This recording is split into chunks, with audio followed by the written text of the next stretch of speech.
soon as I made that Diary of a Badman, my life changed. Humza Arshad, MBE, comedian, content creator, and as he would say, I feel like I'm an entertainment slut, I guess. when he started his career, he had one problem to deal with. I had to convince my hijabi mum that I want to do acting. How'd that go down? To her, acting's like, it's as bad as porn.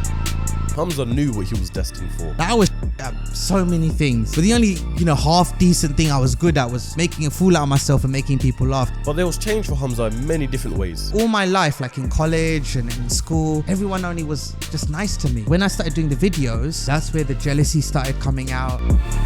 Doing this for the love and the passion, he then realized something. I wasn't really money orientated, but then when I realized that there's no point being famous and broke. If only you could see the madness behind it all. I am such a strong guy and I don't talk about my problems. There's so many occasions where I felt like I'm killing myself. I've been fully broken before. And sometimes in life, we're all faced with a decision that we have to make. Like, a lot of people don't know this, but like, I could have been in Hollywood by now. Like, as soon as I went there, like within a couple of days, I met like The Rock. I just knew that if I stay here, my life would completely change. But the reason why I didn't, honestly, all honesty, is because...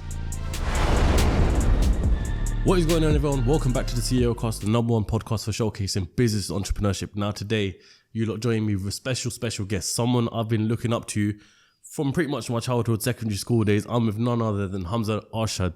What's happening, brother? I'm alright, man. Thank you, bro. Thank you for coming on Ceocast, man. Yeah, no, thank you for having me, man. Honestly, it's been long overdue, definitely. I say this for myself and say this for many other people. You made our childhood. Thank you. That's why I hear all the time now. Like, I feel so old. You know what I mean?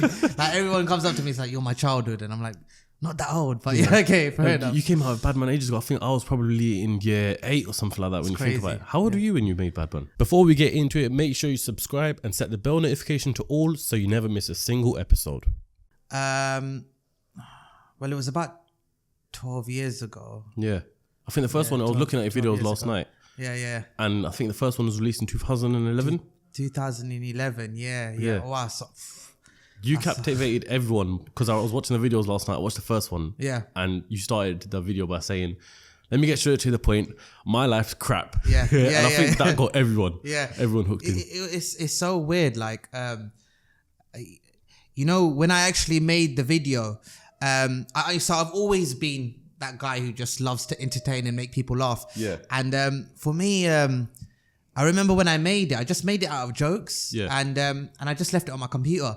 And all of my friends, they would always like try to look at my laptop and see kind of like what dirty sites I've been on and stuff like that. And then they would come across the video and they would be like, why don't you put it up? And I was like, no, it's not even that good. It's like, I'm just messing around. And they're like, what's the worst that can happen? And I'll put it out there and there you go. Now in people's childhoods. You know what I mean? We'll dive into the story of how that come across later on. But I want to talk about, if you're open to talk about it, your life before Badman.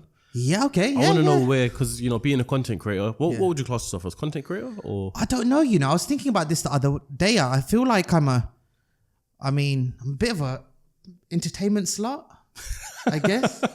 Isn't it? Really? Because I do everything. I direct, I write, I'm an author, I act. So yeah. There's so many angles to it. Yeah, so I do a lot. I'll just say maybe, entertainer. Yeah. I used to always say YouTuber, but obviously now I've like kind of branched more than out. YouTube, Yeah, but I'd say entertainer, I guess, but I haven't really pinned that one down yet. It all comes down to having a creative mind. So I want to dive deep into find out where this creative mind has come from. Yeah, okay. So let's talk about your upbringing, Hamza. Yeah. Pakistani household. You know what? Alhamdulillah, my childhood has actually been really good. I've had a really good childhood. I can't...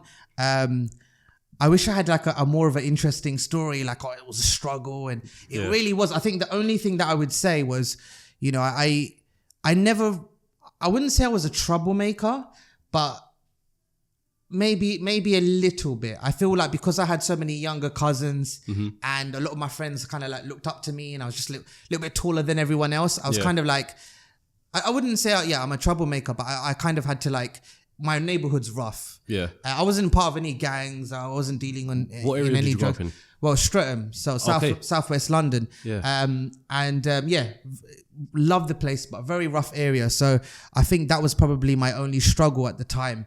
And I didn't see it as a struggle. I actually loved it. I embraced it because, I feel like it's kind of like going to a really bad public school, and then you go to a which I did, and going to a private school. Private school is obviously better in so many ways, but it doesn't really open you up to the real world when you go out there and you go out on a Friday night. And I feel like the school that I went to now, like I'm kind of more glued on, like looking around and kind of like clocking if, someone's about to make it, all of that kind of stuff. So I think, growing up, I think that was, that was the only tough thing. Just kind of like always being there for my friends and for my cousins and trying to be kind of like the protector, I guess. Yeah. How much of your school life would you say shaped you as the man you are today? This episode is sponsored by Blinkist. This year, it's all about being the best version of yourself, and Blinkist is here to help. Blinkist is an app that allows you to understand the most important things from over 5,500 non-fiction books and podcasts in just 15 minutes. It will give you incredible insight into the most mind-blowing content available. As viewers and listeners of this podcast, I know you love your audio, so you'll be amazed to know that Blinkist offers an audio experience as well. I'm currently trying to understand money and investments, as that's one of my goals for 2023. So I've been listening to Rich Dad Poor Dad, and that's how Blinkist helps me, because I could choose a wide range of books. Plus, Blinkist offers a new feature called Blinkist Connect, and this allows every Blinkist premium plan to be shared by 2 different accounts. That means I can share my ideas and insight with a team member or a friend. It's 2 accounts for the price of 1. Get 25% off Blinkist Premium and enjoy 2 memberships for the price of 1. Start your 7-day trial by clicking the link in the description. Once again, thanks Blinkist for sponsoring this episode. Oh, that's a really good question, man. You know what? I don't think so. You know what? I think that in school I was still very shy. Mm-hmm. It was so weird. I feel like in school I was very different to how I was outside of school. Like in school I was kind of like very quiet, very, very reserved. And outside I was just really loud and, just kind of like attention seeking. And I was 2 different personalities. Is it just because of the comfortability of the people that you're around? Maybe. Yeah, maybe. I still haven't really pinned down what it was, but it was definitely living 2 different lives. Mm-hmm. I think like for school, I just wanted to kind of like, just get the work done. That's it. And once I'm outside, I can just be myself. But I think in school, I started opening up, and I remember like, I found drama. So in drama classes, I loved it. And I remember one time we had to do this improvisation and I pretended to be this Pakistani like militant general, and everyone is creasing and I'm just improvising. Everyone's creasing. And I remember at that moment, I was like, you know what? This is so much fun. Like just making everyone laugh, like the cool kids laugh, the nerds, everyone was just busting up. Yeah. And I was like, I love this. I love this feeling. And I felt like, and ever since then, like even the cool kids, like they would be like very like protective over me. Okay. Because they were just like, oh no, he's a funny one, man. And did you almost gain like popularity in school? Yeah, it was all because of my comedy. Okay. And I got more and more popular. And then I think when I hit college, everyone used to be like, bro, you're going to Hollywood. Yeah. I mean, they obviously got that wrong because I'm not in Hollywood yet, but they were like, no, bro, you're going to make it. You're going to make it. And I never really looked too much into it. But then when my teachers, I remember a lot of my teachers would like take me to the side and be like, when you finish college, I'd love to work with you on a project or something. And I'm like, you're supposed to be teaching me. Like, do you rate me that highly? That's mad. Yeah. So I feel like college was when I really started opening up and my confidence really started like getting out there, and I was just comfortable in my own skin in any environment. See, as you say this, I'm trying to understand. Would you say you're naturally an introvert or extrovert? Because it seems like you were introverted at school, but yeah, I don't know. I'm really weird, man. Like I'm a very loud guy, and I would make loads of jokes and I'll try to be the center of attention. But then sometimes I could be very closed off. Yeah, I could be, in a group, and I could be just really quiet and in my thoughts. So yeah, I don't know. It really depends. I think I'm a bit of both sometimes. Yeah. So where does the creativity side of you come from then? Because Badman is what everyone essentially knows you for. Was that the first video that you uploaded to YouTube? No, the first one I actually uploaded was this thing called the Chronicles of Dudley. I've seen this. Yeah? Yeah. So I remember creating that. I remember me and my cousins used to watch this all the time. Oh, is it? Yeah. And honestly, bro, that was just me learning how to edit and how to put something together. Mm-hmm. It wasn't made for anyone. I put it on YouTube, but I genuinely didn't think about who would see it. Yeah. I just wanted to. It was the challenge was making something and putting it together, and that was just an afterthought that it's on YouTube and some people may be able to see it. That was my first ever video, but Diary of a Badman, I'm presuming was 2011. Yeah. And it was literally like when I created it, it was an overnight thing. It changed my life, and I realized that, oh my God, a lot of people are liking this, and I kind of like jumped onto the train and just kept making more, and the more I made, it just got bigger and bigger. And I think like by Diary of Badman 3, like literally my life was completely like, I knew things would never be the same. So yeah. Did you not study media at all in school or anything? So I did. So I obviously did drama in GCSE, but I think my drama teacher, she was on crack, because literally in year 11 she just disappeared. I was just bare sitting in a lonely room like, are we going to be taught today, you know? And then we just stopped coming because no one was, teachers didn't do anything about it, or like no one stepped in. Yeah. So I didn't get to do it, unfortunately, for GCSEs. But then I did 1 year business studies, like typical Paki ones, like just to get my, so my dad can at least tell the uncles that, because you don't want to say, oh, he's doing acting, you know what I mean, especially back then. So I was like, at least he can say, oh, he's studying business. So I did that for a year, got him happy, and then I went to Croydon College, did 2 years performing arts there. Then I went to Kingston College, did 2 years performing arts there, and then I went to RDS, like Richmond Drama School, for a year. Tom Hardy was my teacher as well, which was pretty cool. Yeah. He was my teacher. I threw a bagel at him once. Yeah. I've said the story before, but yeah, that was quite fun. But yeah, so I studied quite a lot, but I didn't actually do media. So when I first got my computer, I remember like all my friends would come over and everyone would be downstairs having pizza and playing poker and, shisha and everything. And they would just be having a great time. And I would be upstairs in my room just learning how to edit. Yeah, this is what I wanted to ask, like how you learned how to edit. Yeah, I just learned it myself because I loved creating stuff, and I don't like technology. I don't like the technical side of it. I love the creative side, but I knew that I had to learn the technical side for me to progress and make my own content. So I just learned myself, and it took like 2-3 days, and I kind of got the hang of it. Yeah, I was like, this is pretty easy. And then Bob's your uncle. So I want to throw it back to the Chronicles of Dudley, right? Because this is the first thing you uploaded then. Yeah. So what gave you the idea for that, and what was the goal for you when you made that series? Yeah, as I said, it was like, so when I was young, when I was a little kid, my uncle brought a camcorder, and every time I'd go to his house, I'd like force all the cousins to kind of like create random sketches. Yeah. And I would record them, and I would have like quite a few, like, I mean, I wish I could find them because they were hilarious. But yeah, it was just in me. It was fun. It was playtime. And yeah, with the Chronicles of Dudley, I think I just felt, I had the house to myself. My mum and dad were in Malaysia, living their life. So I was like, all right, free yard. Like, I can really do some dumb shit. You know what I mean? So I just started.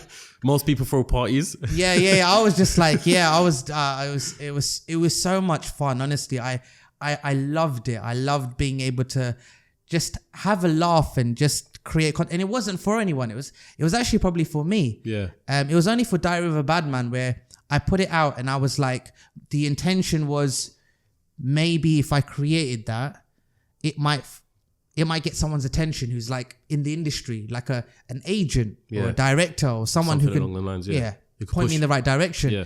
I didn't actually think that it would actually, people would love it and it would grow this crazy loyal fan base. So yeah, but it all started with just having fun and just working on my craft. What gave you the idea for Badman? And the reason why I asked this as well is because in each Badman episode, there's always a message, a positive message that you leave people with, right? Yeah. Now, if I'm honest with you, I couldn't remember the positive messages in year 7, year 8. Yeah. But it's only when I watch back now, I'm like, oh, like the messages he's giving out here in the end is sick. So I didn't actually probably clock that in year 8, year 9, whatever it was. I was quite stupid, if I'm honest with you. So don't worry, I'm still stupid, bro. It's alright, it's fine. So what gave you the idea of creating this relatable character that people can also learn from as well? Yeah, I think. So when I wanted to, after I finished business studies, I had to convince my hijabi mum that I want to do acting. Yeah. How'd that go down? And well, to her, acting's like, it's as bad as porn in her eyes. You know what I mean? So somehow I had to convince her that it's not porn. You know, it's and I wanted to say, look, I'm gonna keep it halal. And I was like, I had this idea about doing some videos. I'm gonna have like an Islamic message because, you know, alhamdulillah, like my mum's like, obviously, you know, I always joke about and be silly, but my mum's like, you know, she's really instilled Islam into me, and in my head, I didn't want to I want to make people laugh, but I don't just want to make them laugh. I wanted to kind of like possibly make them learn something or inspire someone. And I felt that with the messages, it was kind of like a new form of dawah. And I'm not saying that, you know, obviously there was things that wasn't perfect. It's not the perfect form of dawah. But I thought if I had an opportunity to make people laugh and grab their attention by spreading just a very neutral message that's from the Quran or from the Hadith and kind of like delivering it in a way where any Tom, Dick and Harry can understand and relate to, then Allah might bless me for that and understand my intentions were pure. And that's why I kind of wanted to do it. And I feel like that's probably one of the biggest reasons why I became so big. Like in my opinion, I just felt like God understood that I was trying to kind of like do my best.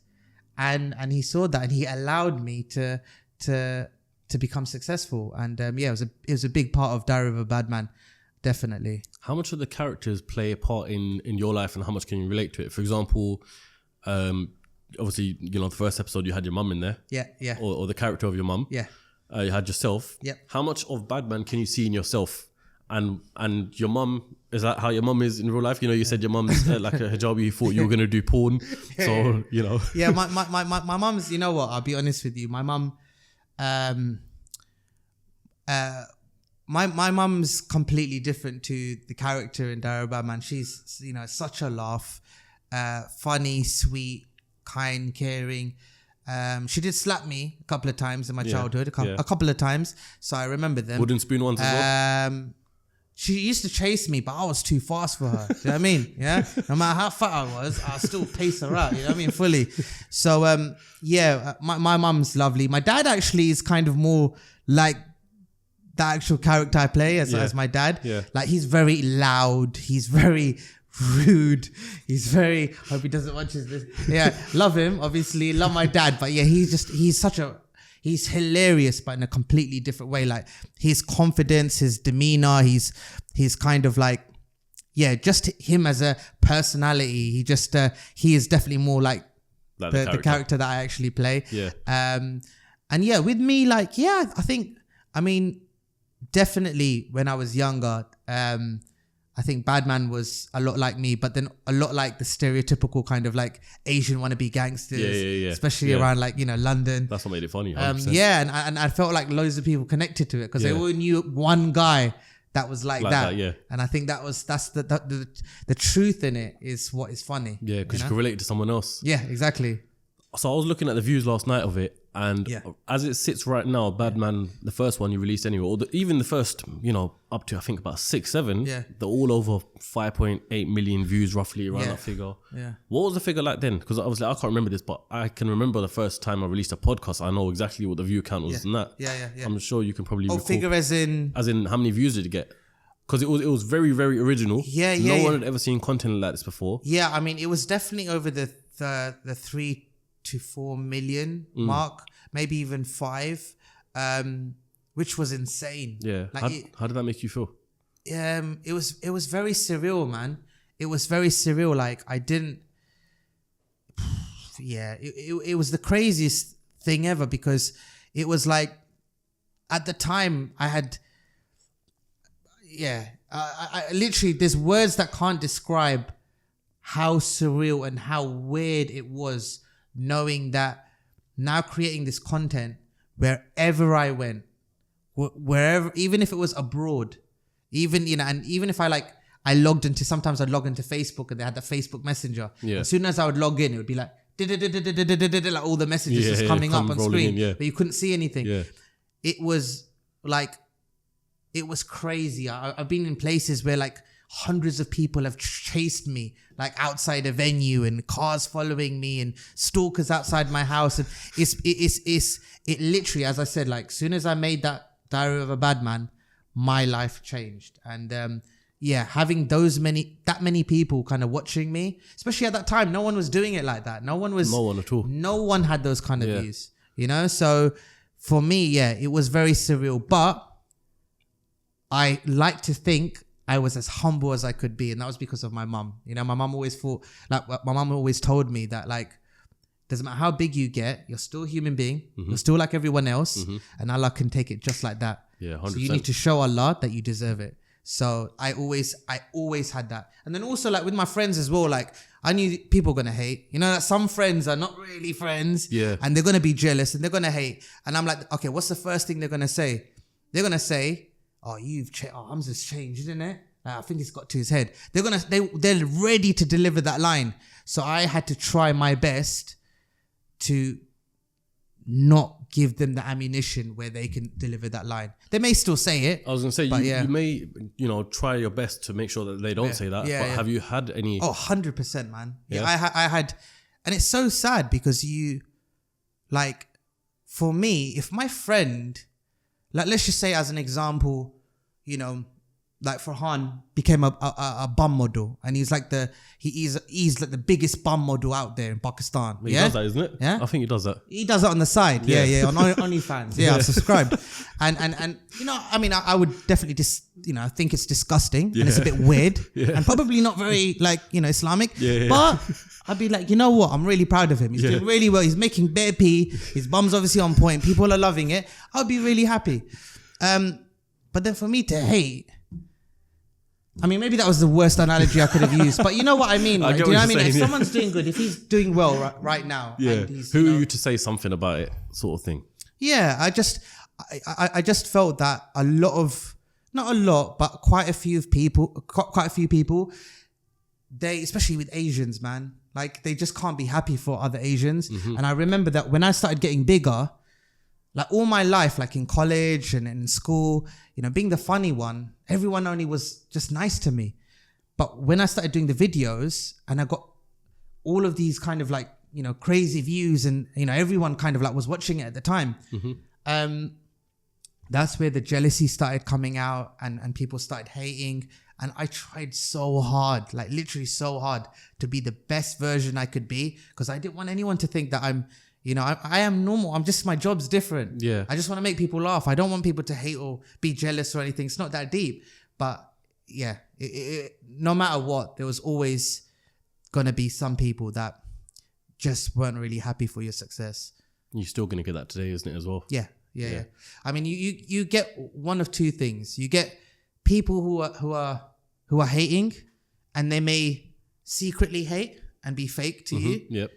Or you'll get the people who'll be like raw, like, hey Hamza, let's have a snap. Oh, Hamza, follow me, yeah. Make sure you follow me. Shout me out, please. You know. Oh, I got a business. Like, oh, my boy, like he's a bum model. Like, shout him out as well.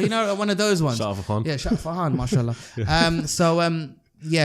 It's kind of like it just comes with the package, and I just realized I realized a lot very quickly by myself, because obviously I've never experienced this, so I was learning on the go, and would you say you're quite a thick-skinned then?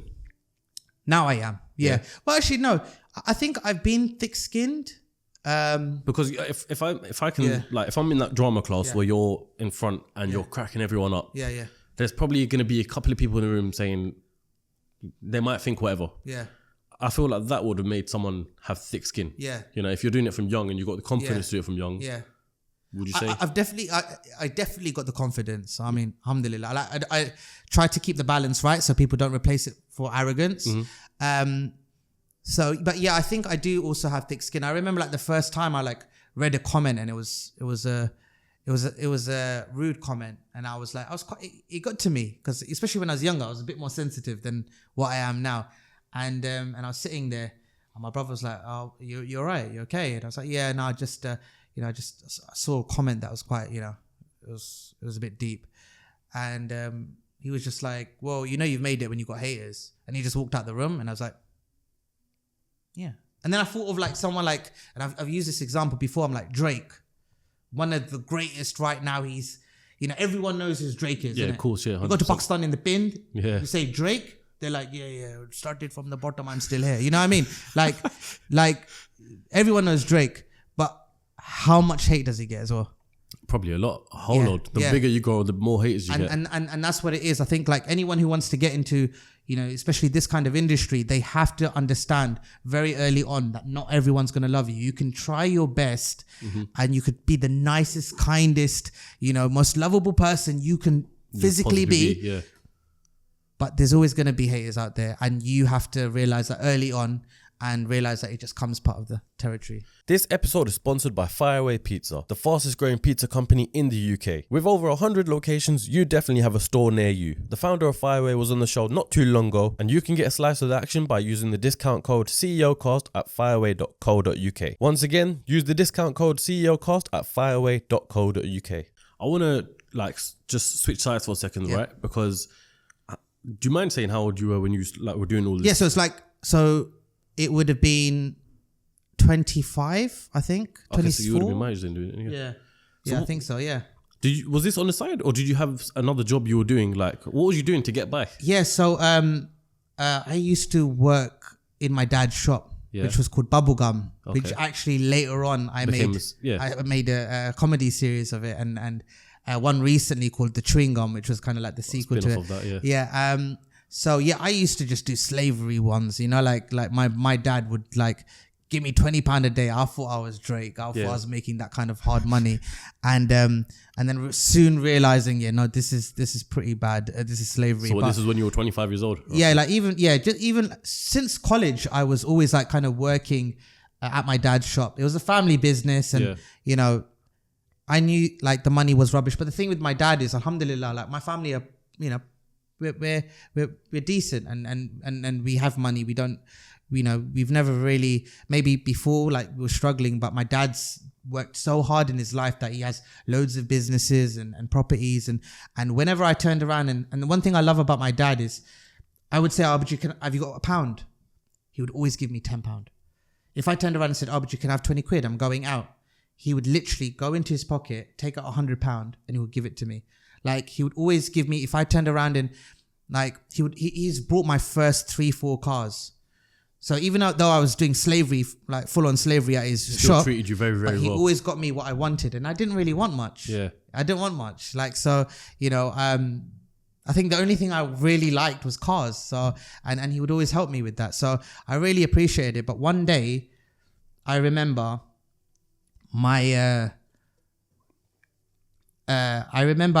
Badman, it was like obviously popping off, and I remember all like the Asian like news channels and radio stations and magazines are all picking it up, and then the mainstream got involved by I think Diary of Badman 3, like BBC and Channel 4 and ITV and stuff, and then BBC did a story on me.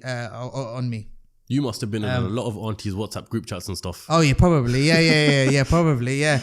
And what's it called? And I remember it was like 6 o'clock, 6 to 6:30, and my family sat down and we watched like me, you know, like on BBC, and they're talking about my success and whatnot. And I was fully gassed. I was ready for my like parents to big me up, but they just kind of like left afterwards in silence. And the next day, I was in the shop. And this guy, he came in with his son, and he was like, I need like plimsoll size 5. So I was like, yeah, no problem. So I gave him the plimsolls, and I was next to the what's it called? The counter. Mm-hmm. And then he just flung them and he goes, clean them. Yeah. Now, bro, I'll be honest with you. Like, if it was outside and someone disrespected me like that, there would have been a problem. But in my head, I'm like, I'm about to make $3.99. You know what I mean? Like, I'll clean them, bro. I'll do it. You know, trust me. So there I am cleaning them, yeah? And anyway, I gave it back. I'm cleaning the plimsolls, making sure it's clean for him, and he's happy. I gave it back to him. He literally just like flung like a $5, you know, like I was literally a peasant. But I took it anyway, and I gave him, I said, have a nice day. I was cool. And then a few days later, my dad sat me down. He goes, you know what? I just feel like you shouldn't really work in the shop anymore. Who, your dad said this? Yeah. And he gave me no explanation. Yeah. And I thought, I was actually quite upset, because even though I hated working, but I always did it because I love my dad and I want to help him. Yeah. And I was like, he doesn't even want my help. It's like free help, and he still doesn't want it. Yeah. And only years later, my cousin, who also works in the family business, he was like, do you know why he indirectly fired you. And I was like, why? And he's like, he was so proud to see his son on BBC, like literally from nothing. Like I just worked so hard, saved enough money to buy a little camera, to buy a computer, and created this. And now I'm on BBC. And he's like, he was so proud that his son was finally on BBC News and they're talking about his success. And he goes, the next day when he saw me cleaning someone's plimsolls, it broke his heart. So yeah, man.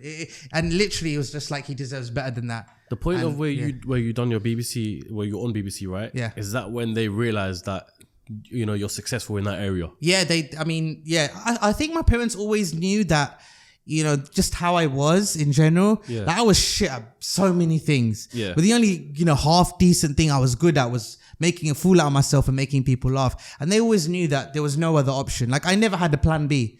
You know, like, you know, when you're like a little kid and you think, oh, I want to be an astronaut or a policeman or a bum model like Farhan. Yeah. Like, me, it was always an actor or comedian and it would never change. It was not a dream. It wasn't like afterwards you grow up and it was like, you're going to make this a reality. That's it. Yeah, that's it. Yeah. So I think they weren't surprised at all. Maybe my dad a little bit, because he probably thought, oh, you're just going to go off, you know, do a bit of acting. Yeah. And then after a couple of years, come back and work for me for £20 a day. You know what it is as well? Like we're both come from Pakistani backgrounds, yeah? Our parents naturally want us to do academically really well. Yeah. You know, get a job, whether it's be a doctor or you get a business or whatever the case may be, yeah?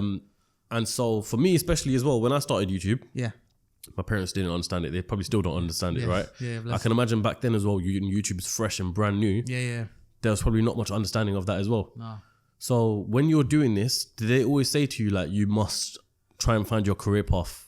Did they see it as, okay, this is actually going to be a big thing? I mean, I think they knew that. Before the BBC period. That's they always knew how passionate I was. Yeah.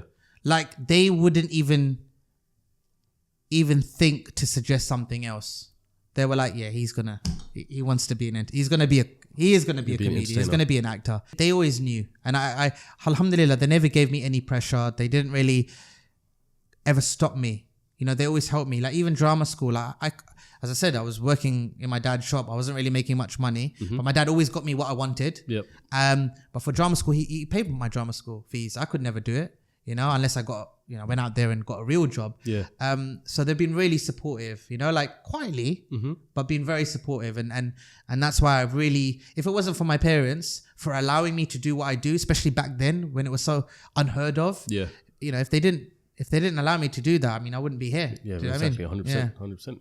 So how did you transition on after, you know, all this success of Badman? Yeah. What did you do from that point onwards? Obviously, I know you made a whole load of more Badmans after that. Yeah. But how did you really, what was your plan? Because I'm sure your plan, you've done so much now, I'm sure your plan then wasn't just, all right, I'm going to make Badman for the rest of my life. You know, the plan was, like, I really wanted to be on TV and in movies.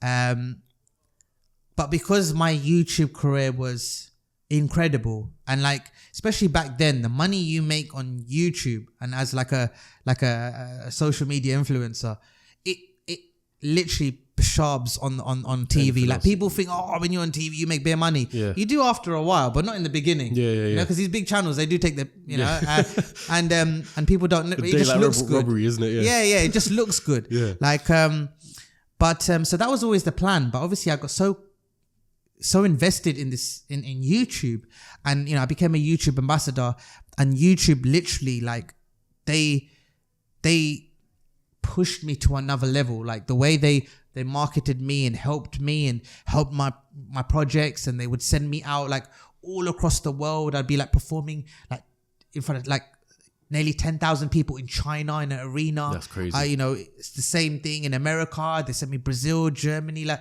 all over the world. And it was incredible.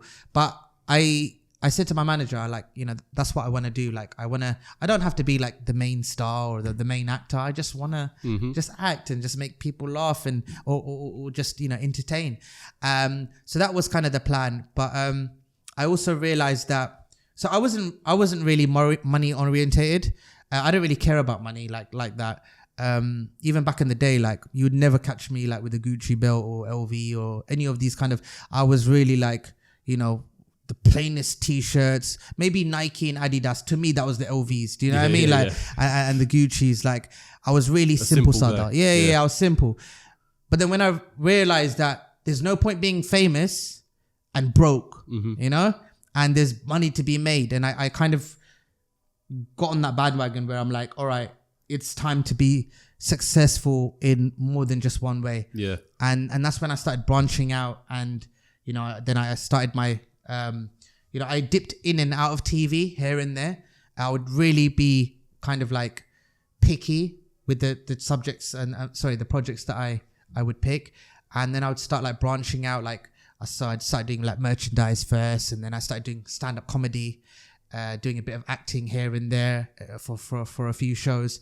Then I released Little Badman, the book series with Penguin and Puffin, which was incredible. Like we're on I think I'm working on my 5th book now. That's crazy. In the space of like 3-4 years. Yeah. And yeah, so I started just branching out in all these other different things. But yeah, I always had YouTube there in the background. Like I'm not a YouTuber now. I do like a video like a few a year, if that. Yeah. But they're special videos. So like obviously Badman 13 just like released. Badman 13, it's a movie. Yeah. Who does movies like that for free? You just need to press subscribe. You don't even need to subscribe. You just watch it for free. Nearly an hour and a half of pure entertainment, high value production, which I pay for everything. I want to touch on that quick. Go on. Touch it. Yeah. You just said there you don't even need to subscribe, yeah? Yeah. You've been doing YouTube now for over 10 years. I know, yeah. Yeah, and you're currently at 480,000 subscribers. Proper shit, yeah. But I feel like because you didn't tell anyone to subscribe your Badman videos. Yeah, I never in the beginning because I didn't care. Literally, I didn't care about that. I didn't care about money. I didn't care about anything. All I cared about is making people laugh. And probably when I was younger, like because I was a bit of a attention seeker, I liked the fame. Yeah, I liked it.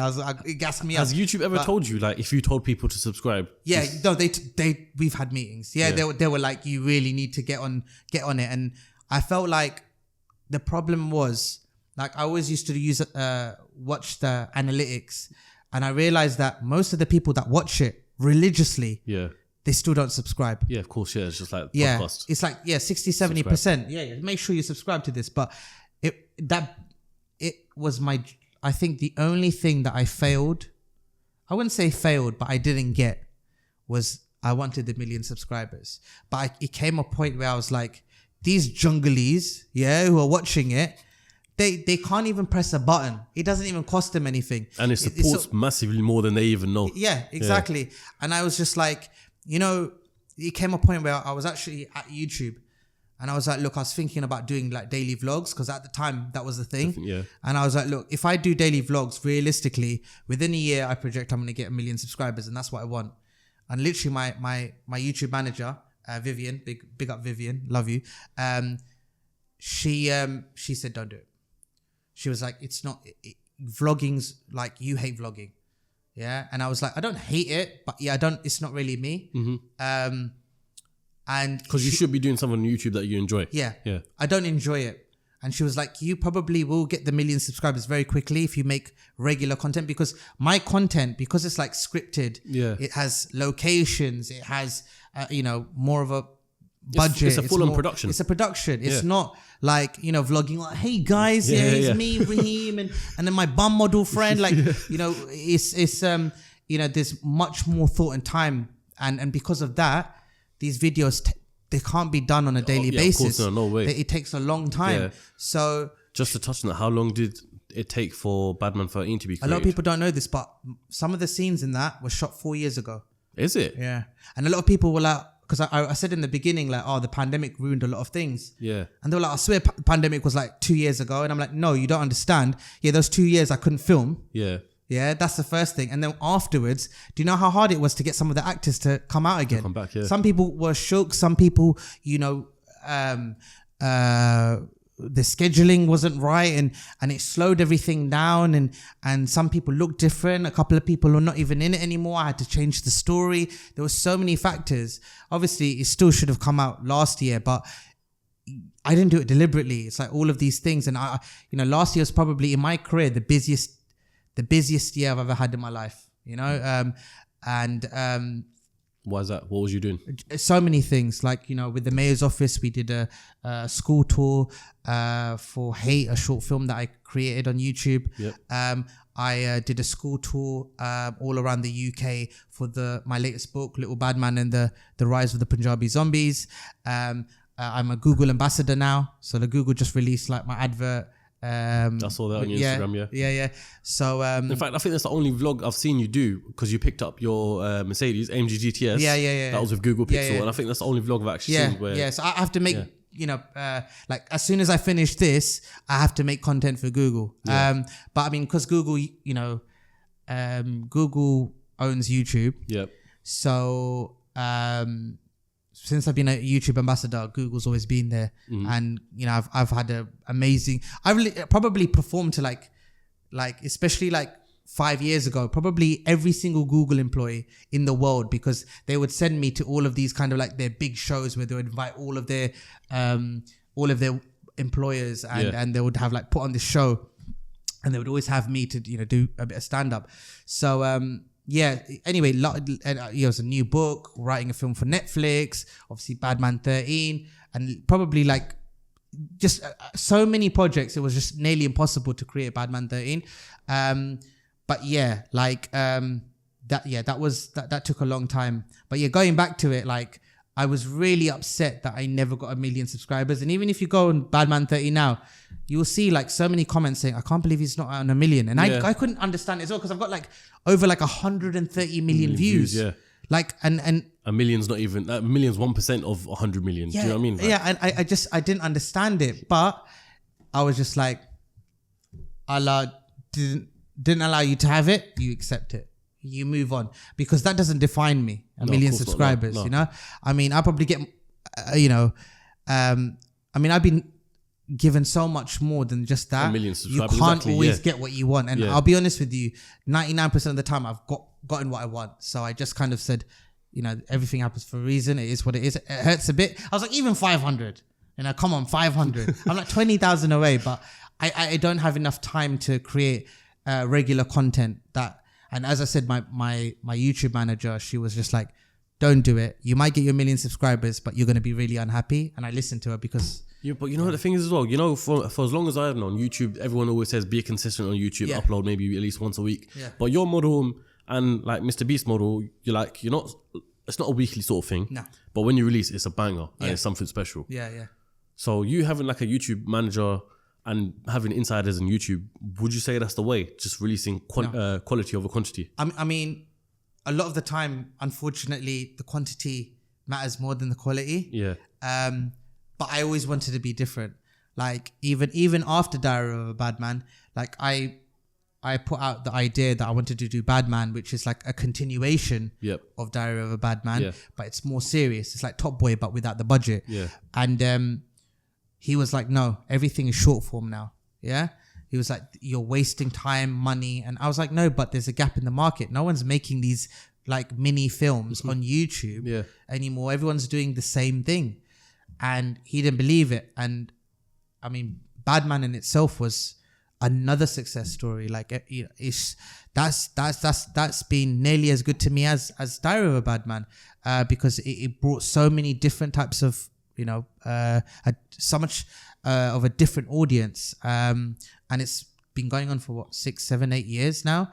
So, and I've got one more left, but it's been really good to me. So sometimes I always say that my best advice to people is don't jump on a trend.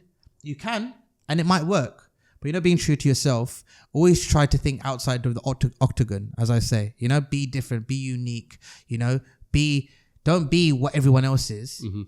Be someone that can't be replicated. Yeah, of course. You know, whether it's my voice, whether it's my woolly hat, whether it's, you know, my let me get straight to the point, or the fact that I make songs about Lord Day. You know, like, you know, there's things that I do that I know that not other many people aren't going to do. Yeah. This episode is sponsored by SUNNAMUSK, the UK's leading fragrance brand specialising in ouds and musks. They have some of the longest lasting perfumes you can try, and with over 20 locations, you can certainly smell it for yourself. And you can also check out SUNNAMUSK online by visiting www.sunnamusk.com and checking out the wide range that they have to offer. I personally use Abrid Ombre, but I'm sure you'll find a perfume that fits you. So make sure you come down to a SUNNAMUSK store or check out the website using the link in the description. I want to speak about Badman. Badman 13 recently just come out. It came out on Wednesday. It was meant to come out on Monday the 13th. Thank you. We'll talk about... Thank you for saying No, but I'm saying we'll talk about the delay because I think that's an interesting conversation in itself. But what I will say is that the production level and the whole storyline and everything of Badman 13 was incredible. Thank you. Especially the scene with that yellow car chase sort of thing. Thank you for your car as well. Like, I know we ragged it. I felt so bad afterwards. It's like, make sure you let him know I'm going to pay for new tires. And then you're like, no, it's fine. It's fine. And yeah, for people watching, that was my car. What I will say is this. I'll be very honest with you. Yeah, be honest with me, man. I had grown up, so it got to a point where I didn't no longer watch Badman, old Diary of Badman in that case, Yeah. But me coming back to this Diary of Badman 13, Yeah. I felt like it was presented and directed in such a good way. Yeah. Where I instantly knew what the storyline was again. Brilliant. Yeah. And it was filmed in it was professional, man. It was professional. It was wicked. Thank you. How many of people did you have working behind that? Obviously, I know you're like the main guy. Yeah. So I don't want to seem ungrateful. I have a cameraman. Yep. Mazzy Kazi, big Shout him out up. Mazzy. I have like one kind of like guy who Cinema Asif who helps me just with a couple of pictures here and there, and he edited a couple of scenes as well because I was really behind. But honestly, like, I mean, obviously I pay them for their time, and I love them. But honestly, I do everything myself. Like everything, I produce, I write, I edit. Even when I direct, I tell what shots I want. I direct the actors. I choose the actors and actresses. I pick the locations. I do everything myself. So I always say team because I don't want to feel ungrateful. But I feel like I know deep down in my heart, like, I'm doing this by myself, man. Why? And the reason why it's cheaper. But you say cheaper, but alhamdulillah, you're in a much better position than you were 10 years ago, right? Yeah. You could, in theory, hire maybe directors, producers, and all this sort of stuff. So why is it that you still have all the control of it? I think it's because it's my creation. I feel like I know what people want. Obviously, like Badman 13 is very different to a lot of other episodes, but I knew that I've been part of the evolution. I understand the audience. I understand what they want. I know it's a bit darker now, but it's still relatable to that core audience that have been watching it since day one. And yeah, I guess maybe I'm a bit of a control freak, but I'll be honest with you, like after Badman 13, like there's so many occasions where I felt like I'm killing myself. Yeah. Like not eating, not sleeping, doing all-nighters, editing and doing like 16, 18 hour shoots a day, and not just acting in it, but doing everything else and not getting any help, it came to a point where I was like, if I do one more, I am gonna get more help. Because I'm going to kill myself if I keep doing it. So, do you ever get burnt out? Yeah, all the time. And how do you do it with it? All the time. You just carry on. Like sometimes you, like a lot of these, you have to understand a lot of these influencers and people in the limelight, they're 24/7 on the go. Like even like I remember KSI, JJ. Yeah. A couple of years ago, we were at I think it was the BAFTA, was it the BAFTAs or Brit Awards? I can't remember. But anyway, we were on the suite, so we were like kind of on top. And I literally, I turned to him, I was like, oh bro, like we were talking before anyway, and I was like, we were sitting next to each other, and I was like, oh bro, and then I stopped, and he was sleeping just for a second, and he just kind of woke up, and I was like, bro, man, I'm so sorry, man, I didn't even know you were sleeping, bro. Like Brit Awards, who would sleep on Brit Awards? It's not that bad. Yeah. And he's like, no, bro, I'm so sorry, I've just been so tired. And there and then, like, I've met him, a few times. He's not like my friend, but when we see each other, like we spent, we've been to a lot of events together. Yeah. And he used to watch Diary about me. He told me. Yeah. Which is sick. Yeah. But it made me realize, I was like, yeah, this guy doesn't sleep. This guy is literally on. I mean, these guys are on another level now. Like him, Logan Paul, with the drinks and with the all of the NFTs and the music and then the boxing and then the YouTube content. So yeah, sometimes it is very hard, but I was having a conversation with one of my other friends who's an actor a couple of days ago, and I was like, it's very important to get that balance right of you have to have that mentality of trying to be the best you can be. And in that room, you need to be the hardest worker. You have to be better than anyone else. You have to work harder. You have to put in more hours. If you're not the best. And if you're not the best, what's the point? Yeah. And you have to have that kind of like that beast instinct in this industry, because millions and millions of people want what you have. Yep. Or want the opportunities that you can also get. But you have to have a balance with that and success and striving and putting everything on the line. And then also understanding what life's about, trying your best to pray, to be thankful to God, to spend time with parents and family and brothers and sisters, your closest friends, creating those memories and having time for yourself. Because if you die, what does that bit matter? It doesn't matter really in this dunya. No. And I've accomplished more than I ever thought I would be, and I like even the things that I'm doing now. I'm like, wow, like, I should be completely dead now. Do you know what I mean? I should get like 3 views or something. It's not like that. I'm like doing all these other projects, and that's all amazing. That's, because of Allah. But I always try to, and I'm still trying to practice what I'm preaching, because I'm not there yet. But I need to make more time with family and friends and for myself. And sometimes, when you get burnt out, you have to realize that if you carry on, you will kill yourself. So, yeah, it's really important to kind of like juggle, like trying to be so successful and have nothing else on your mind. But then at the same time thinking, relax a bit, especially with my parents. My parents are getting older. And I know like a lot of people don't know this, but like I could have been in Hollywood by now. Like I had my agency at the time, W8Me, my manager was like, if we move there, you're going to be in Hollywood films very soon.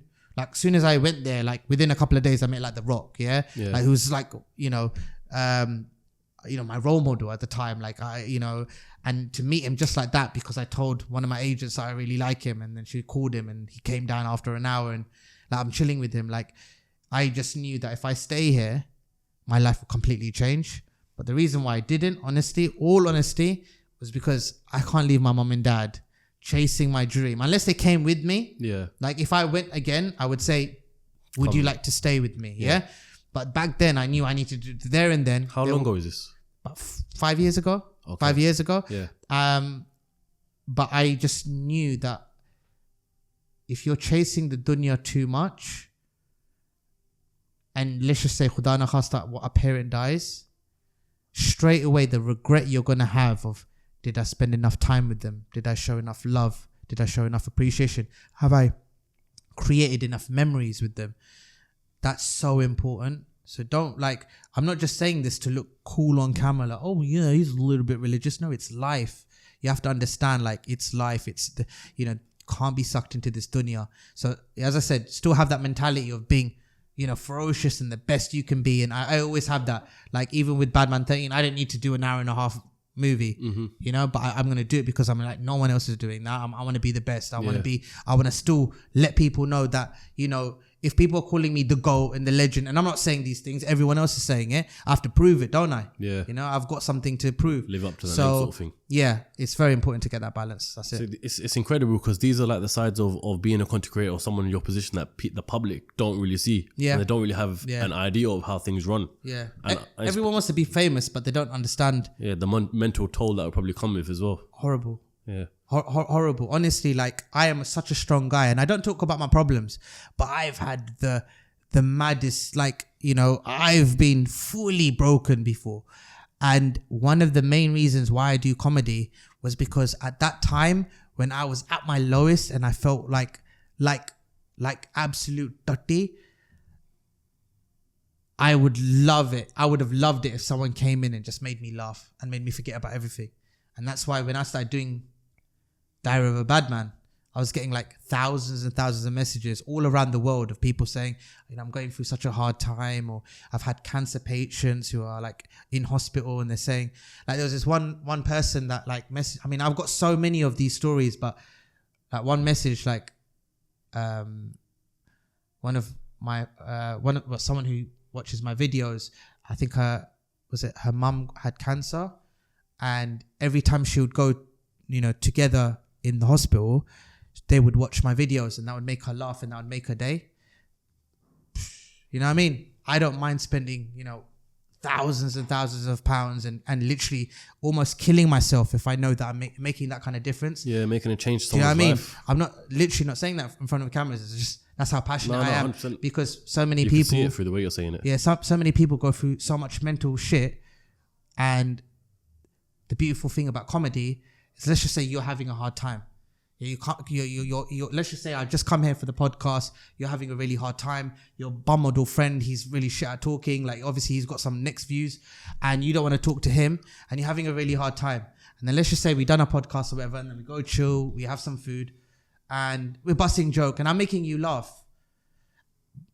And I say one joke and you really laugh. Those 10 seconds that you're laughing, you've forgotten everything that's happened a few hours back. Yeah. I think that's a beautiful thing you could do for another human being. And that's why I'm so passionate about comedy. That's a beautiful thing when you put it like that. Thank you, man. And someone, I'm not a comedian, so I didn't understand the impacts that comedy has. But that's when you get messages like that on a daily basis, Yeah. it's probably life changing. It fuels you in a different way. It does. Differently. Yeah.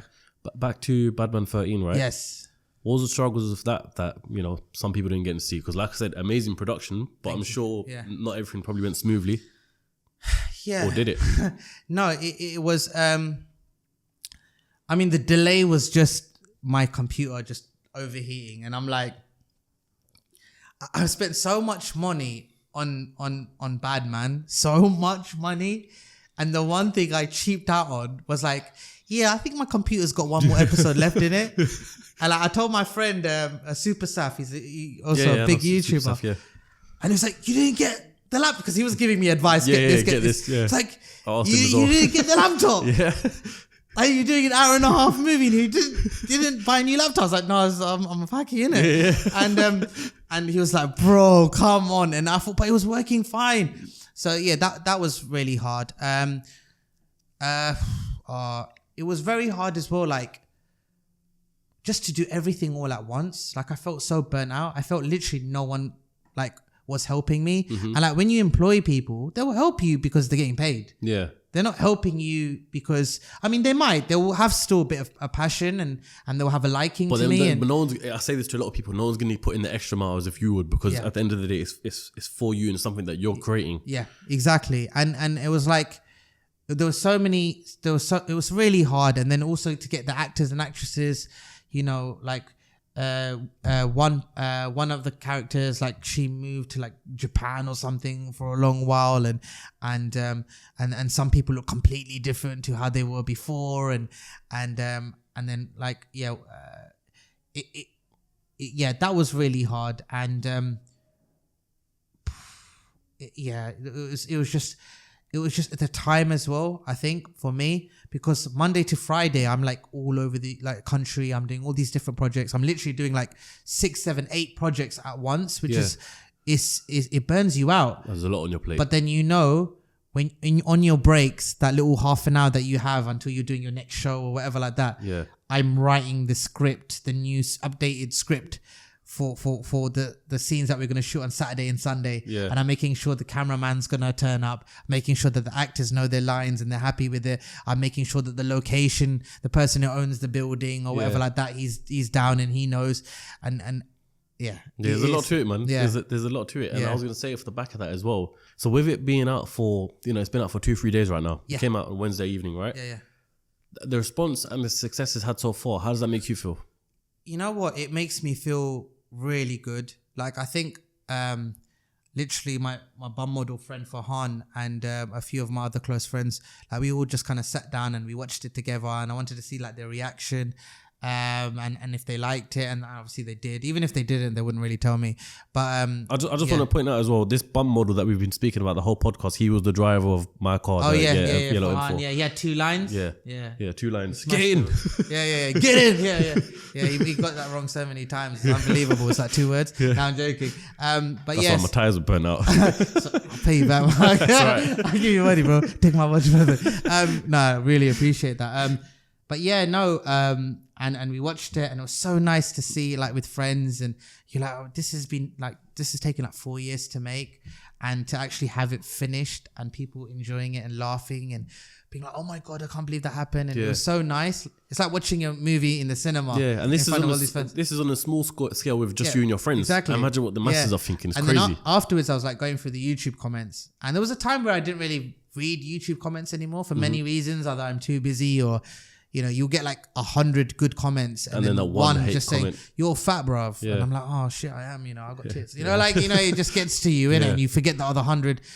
So I never used to do it, but I realized like I'm coming to a point where I know I'm not a YouTuber anymore, like the way I used to be. I'll always have YouTube in my blood, and I'll always release a project or two every year. I want to try to keep that up, but I knew going into this that Badman 13 was gonna be leading up to the finale, and the next one will be my last for the Badman series, because there's only so much I can do. Like for some weird reason they want more and more and more. I understand that, but I don't want it to be at a point where good. Thank you, but I don't want it to be like, even with Diary of Badman, a lot of people like, you only did 16 episodes and you just cut it, and I was still getting millions of views, but I was like, I didn't want to overdo it, and I feel like I've really been lucky that it's had it's had legs, but I don't want to ever be to a point where I'm like, it's stumbling now, and I know when, always leave them wanting more. Don't leave them full up and not bothered, because then if you do that, then whatever I do next to my career, people will be like, oh yeah, that guy that has been, man, like he overdid it with the bad, People might think that anyway, but like, so I feel like when I was sitting down and I was just going through the comments, and honestly, some of the comments were, 99% of the comments were so lovely. And I was just like, take this time, Hamza, because, you may not experience this again, because your career might be different. You don't know what you're doing, in a couple of years' time. So I really kind of like, I think this will be a great point to transition into, if this is going to be like, you got one more Badman left into you. Yeah. What do you do from now? What does your future plan look like? What do you do next? What's next? Yeah. It's a bit mad, because there's a couple of things that I want to say, and I can say to you off camera, but I can't say right now. You going to Hollywood? No. You know what? Right now, I don't want to go in Hollywood. I just want to like kind of cement my name now more in the mainstream side of the UK. I just finished a documentary which I was filming last year as well. It's on BBC iPlayer now. I was on BBC One. It's called Hamza, Forgiving the Unforgivable. And it was very different to what I usually do. It's about quickly like a story about my cousin. He was attacked by a gang. He was stabbed like 4 or 5 times. He survived, alhamdulillah. But after 15 years now, the culprits they've been released, and we revisit that story, but we also meet loads of other people who've had like a son murdered, or a brother killed, and how they get over that. Do they ever get over that, and can they actually forgive the people who've done that? And it's done amazing. BBC want me to carry on. They think this is a new thing for me, so I may probably be doing more documentaries now, but also at the same time writing a film for Netflix. It's a rom-com, really funny. I love rom-com. Yeah. Don't know if I said it on camera. I love a rom-com. He's got bare passion in it, you know what I mean? Guilty pleasure ones, you know. I know. No, they're all right. But yeah, it's really funny, and I mean, we're still in writing stages, so anything can happen. It might not come out. It might come out. See what the future holds for it. There's another project that's probably the biggest thing that I'll ever do, and I swear to you, it will change the game. So, and for me, it's kind of like an ego thing as well, because I'm like, once that happens, inshallah, I'm like, no one can say anything. Like, MBE is sick, and all of these like Google ambassador, YouTube ambassador, all for everything. That's cool. Yeah. But this is on another level. But I can't say anything. Can you say what it's got to do with, or nothing at all? I can't say anything. Yeah. I don't even want to put Nazar on it. Yeah. Because it's that big. Yeah. It's so sick. I feel you on that one. It's literally like, it's just something that I've been working on for 3 years behind the scenes. And if that happens, inshallah, it looks like it is, and it's a huge project. Inshallah. Farhana is what it is. OnlyFans. Yeah. So you're the bum model. That's the plot twist in this whole thing. Yeah. Okay. Yeah. Now I'm only joking. That's disgusting. Don't ever make jokes. You're not even in part of this. Why are you making jokes, man? No, I'm joking. No, I love Farhan, man. He's the best. But yeah, no. So that obviously another book. They want another book. I'm getting tired now. So we're gonna do another book. What am I missing? There's a few other projects as well. But they're like all under development. Yeah, there's so much, man. There's so many things going on. So there's one last thing I want to touch on, right? Yeah, I just came to my head now because you were doing stand up at one point as well, or you tried it. Yeah. So you know, doing what you do for the past 15 years, you've gained a lot of confidence and a lot of traction, and a lot of success. Is stand up something you'd go back into?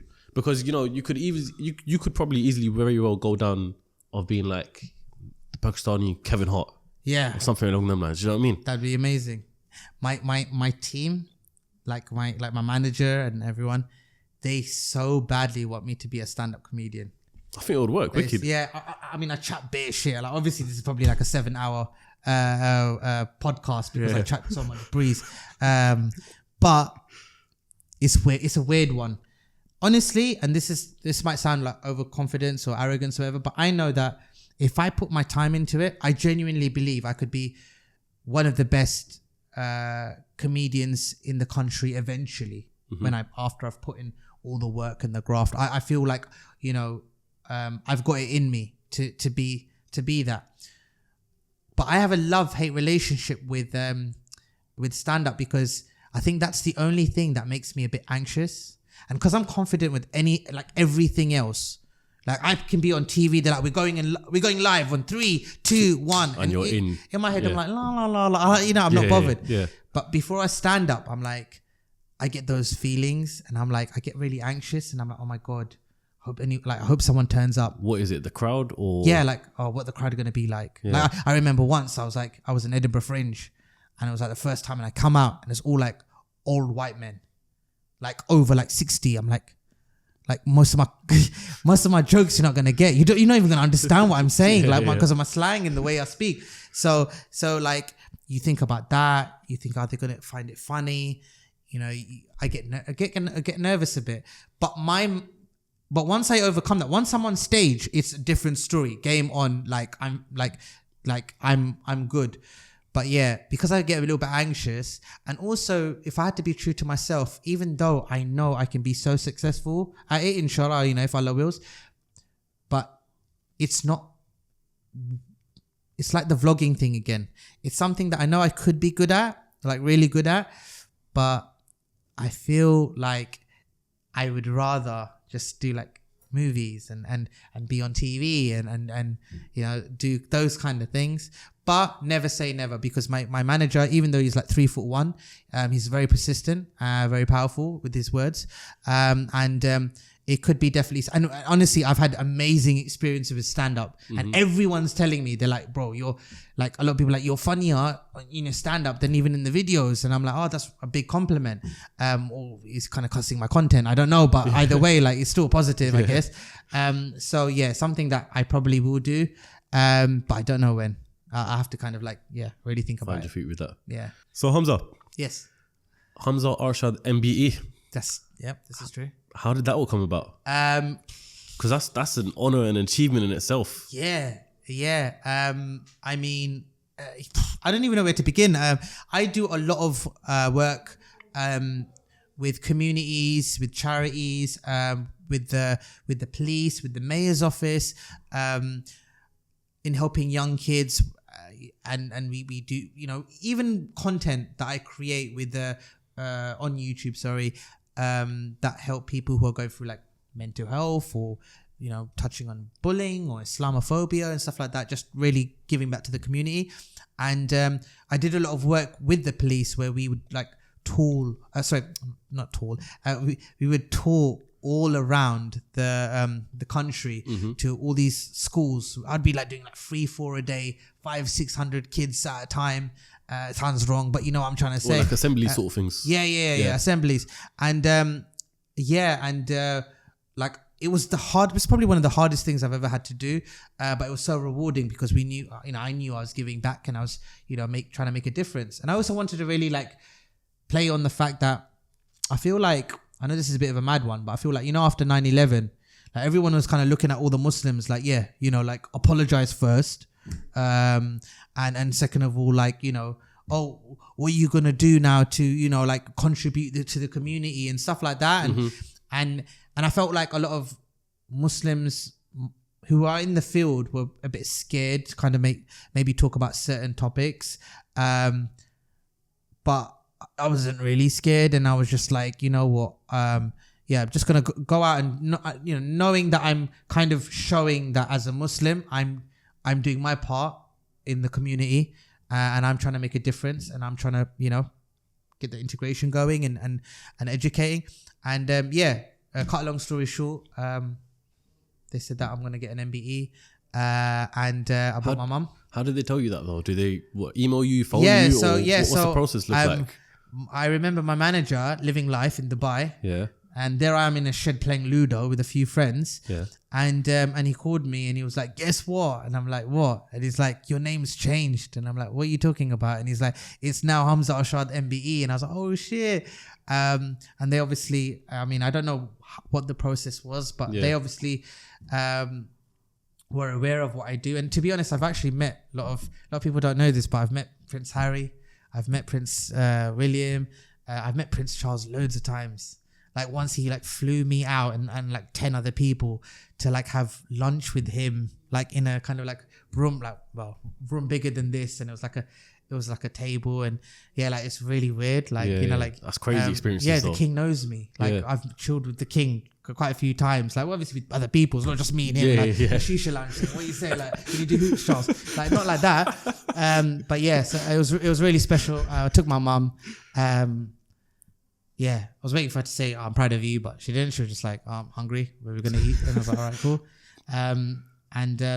It's incredible. It's incredible to say that I've been, that all the work that I've put in, you know, don't really expect a reward from it. That's not why you do it. Yeah. But to be, it's almost like a bonus, would you say? Or yeah, it's just nice. It's nice. You know, like when you have to be kind to people, you have to be kind. But you know, if someone turns around and say, oh, you're kind, bro. Like, you're a really nice guy, mashallah. Keep it up. You'd be like, oh, thank you. Yeah, and that's what it was. Yeah, okay. It was an MBE. It was a medal. And yeah, it was free. No, still sick, man. Mashallah. Yeah. Hamza, I've got one last question for you. Cool. I know I've asked you many questions on this. Yeah, you said one last probably, yeah, past 20 times. Allah's watching and hearing. Yeah, again. What would you say if you could go back and meet the 25-year-old Hamza who just started out? Yeah? Yeah. What would you say to him? Don't go out with this girl. Don't go out with that guy. Don't snog this goody. Oh man. I don't know where to. I would say. Any regrets that you would tell him to avoid? Or? Oh yeah, I probably would, but then I guess, and I know it's a bit cheesy, but I guess. Your mistake is a teacher. It's a lesson that you learn and you grow from. And there's been horrible experiences that part of me would be like, don't do this or don't go that way or don't hang around with these type of people. But then at the same time, because I did that, and even though I got burnt, I still know I'm not going to get burnt again. And I could maybe, inshallah, one day when I have kids, I can, you know, teach them what I've learned, and they'll probably won't give a shit and they won't listen, and they'll get burned their own way, and then they'll be like, should have listened to dad, like how I did. Yeah. But I don't think so. The only thing I'd say to probably myself is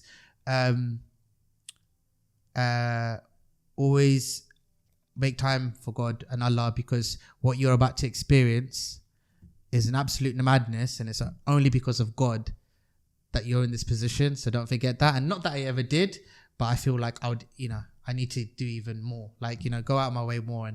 And probably that. But I will probably say, don't do this and this, and be a bit more consistent and upload your videos a day before, not on the day. You know, like a few of those. I still need to learn from that problem. Yeah, and stay away from Farhan. Yeah, and that. Cool. Hamza, I want to thank you very much for coming on Ceocast. It's been a long time coming. Thank you. If people want to find you, where can they do so?